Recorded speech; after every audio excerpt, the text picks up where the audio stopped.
What's going on, guys? It's Brandon back here again for another BFR. This one's coming to you a day late, and I barely got this up in time as well. I've been very busy, lots of events going on personally, and just work, and then a death of a family friend, which I had a wake and a funeral for, and then also I went to my I just got back from my college's hockey game, so that was pretty cool.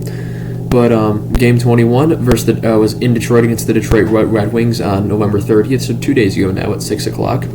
Score ends up being 5-1 for Detroit. The Hawks dropped to 7-14. Shots were 35-29 Chicago, hits 10-9 Detroit, faceoffs 27-20 Detroit. Power play, Chicago goes 1 for 3, Detroit goes 2 for 4. Mrazek saves 24-29, and Lyon saves 34-35. Perry released an apology, apologizing for what he'd done, but I've also heard that he's possibly suing the Blackhawks for unjust termination of contract, so we'll see where that goes. Detroit, it was Hockey Fights Cancer Night. It was game 100 for Joey Anderson, and Bavilia's work visa is still, they're still getting that figured out, so he did not play this game. No Kane, obviously, although he signed, and no Larkin. Larkin, unfortunately, lost his child. So my condolences to the Larkin family. He's back in the lineup now, but just awful. A lot of bad stuff been going on recently.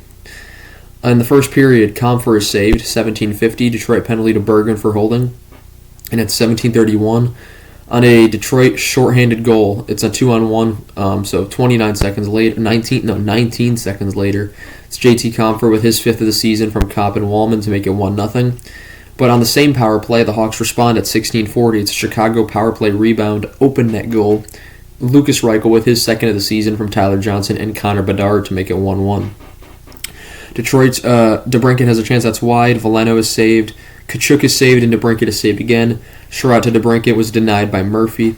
11-18 Detroit. What a goal by Robbie Fabry.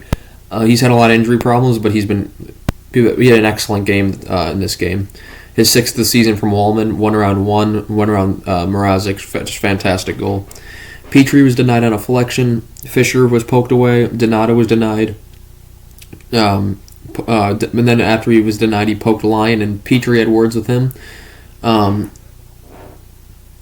even read what that says.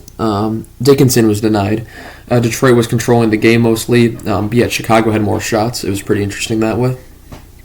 Second period, 14:51, Detroit gets a rebound goal from Ben Sherrod with his 2nd of the season from DeBrincat and Raymond to make it 3-1. And that was DeBrincat was saved, Fabry has a break that's saved, Donato is saved, Anderson is saved, DeBrincat is then robbed, which led to the Sherrod goal. 14:36, it's a Chicago penalty to Reichel for hooking, and Detroit scores again. So all in the span of about 47 seconds.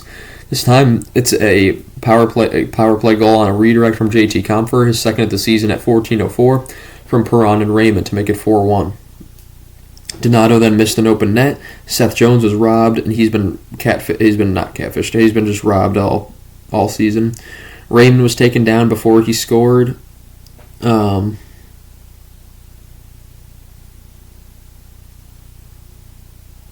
Raymond taken down before. I don't know what that even means.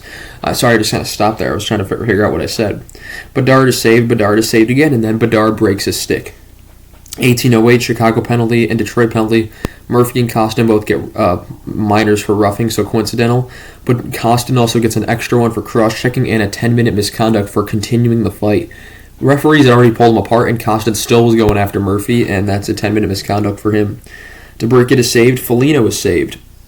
Oh, and then Murphy levels Kopp. 6:02, Chicago penalty to Radish for cross-checking, which would be killed. We go to the third. DeBrincat has a redirect wide. Phillips is saved. Bedard is robbed. Costin is saved. 12:51, Chicago penalty to Phillips for high sticking, which would be killed. And that penalty was a double minor. I'm like phasing out. I didn't get much sleep last night, guys. My apologies, and it's been a long day. Bergeron had a blood, so it was a double minor. Bedard is robbed. Costin is saved, as I said. Korchinski is saved, and his rebound is saved. Couldn't believe that didn't go in. 9:06, Detroit rebound goal to Robbie Fabry with his 2nd of the game, his 7th of the season from Sprong and Sider to make it 5-1. Kachuk was dancing over Mata, which was pretty impressive, I thought. Hawks were finally getting some pressure, and Detroit was just getting all the bounces this game. I wrote down at this point, Hawks just can't buy one. Detroit's been getting every single bounce going their way. Bedard is saved late, 47.9 seconds. It's a Detroit penalty to Sherrod for hooking, which would be killed. And now we conclude the game.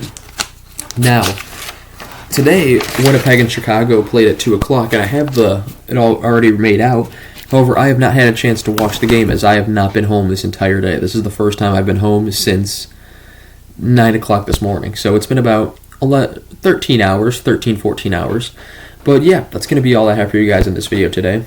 Hopefully I can watch both tomorrow's game against Minnesota, and then I also want to watch, I'm probably going to watch Winnipeg's first because I have work again tomorrow. Minnesota, so I'll watch back-to-back games. Get both videos out definitely by Monday. So hopefully we could just catch up on that because it's been hectic recently, and I'm trying to calm it down, especially with my school semester coming to an end. I hope it just calms down a bit so I can get back to relax and not have to worry about rushing these videos. Anyway, guys, thank you guys so much for watching. I shall see you guys in the next one. Goodbye.